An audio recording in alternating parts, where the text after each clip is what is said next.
Welcome, fifth graders, to lesson 3-9. Our question today is, what strategy do I utilize to subtract numbers? Now, in the past three lessons, we've been working with adding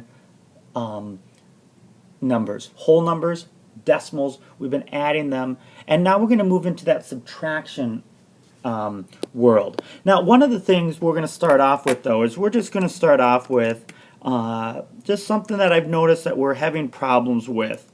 And I want to make sure that we are comfortable with this going forward, because it's very important that we know this and that we're prepared for this. So we're going to start off with right here. We've got this number. Okay, it's start here. We've got 1,234,567. Then it's 123,456, and that's going to be 1 millionth, I think. Okay. Now, as we look at this, one of the things that we're really, as I'm working with students, that we seem to be having a problem with is that we're having problems isolating what place values that each one of these are.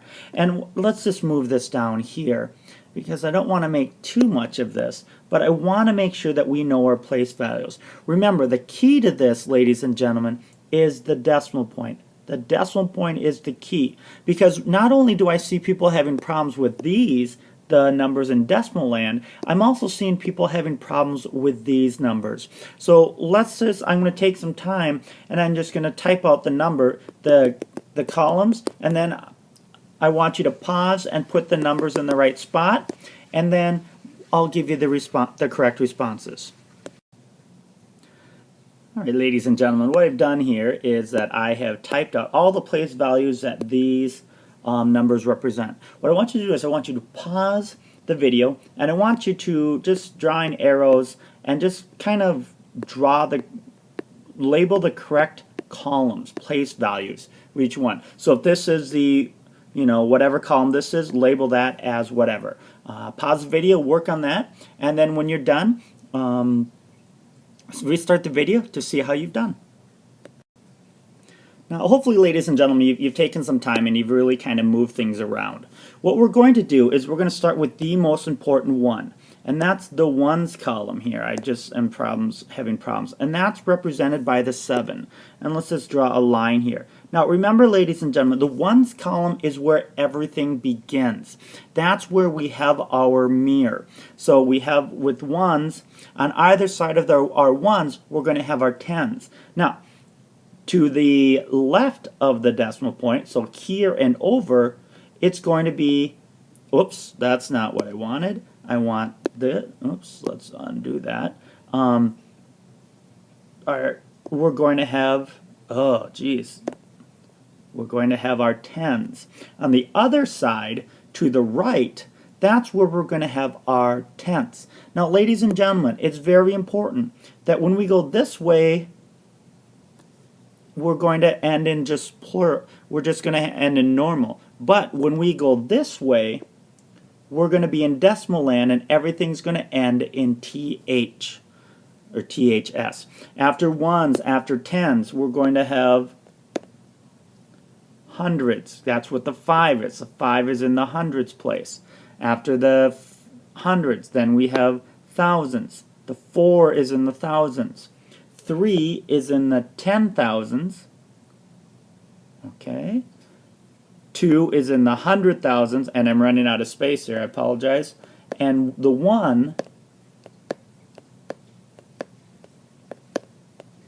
sorry here, having problems grabbing the right. The 1 is in the millions place. Now, going the other way, again, with that decimal point there, the tenths, after the tenths, then we have hundredths. After hundredths, we have thousands.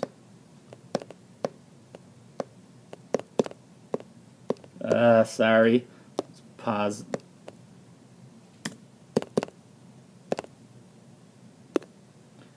We have the thousands. Then we have our 10,000s. Uh-oh. No, I'm having problems trying to move this one here. I don't know why this is 10,000s. Apologize.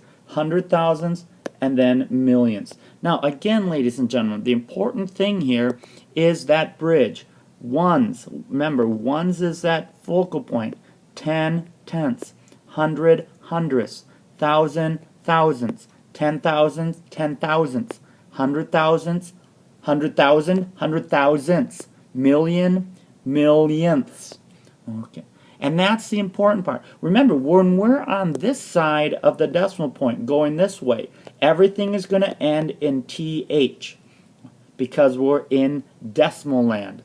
And when we're on this side, we don't have the decimals. Okay, so everything ends in its normal ending. All right, so that's our review for video number 1. When we look at when we look at video 3-9B, what we're going to do is we're going to start focusing on subtracting. And hopefully subtracting is something that we remember how to do. We're just going to do a quick review and then get you on your way.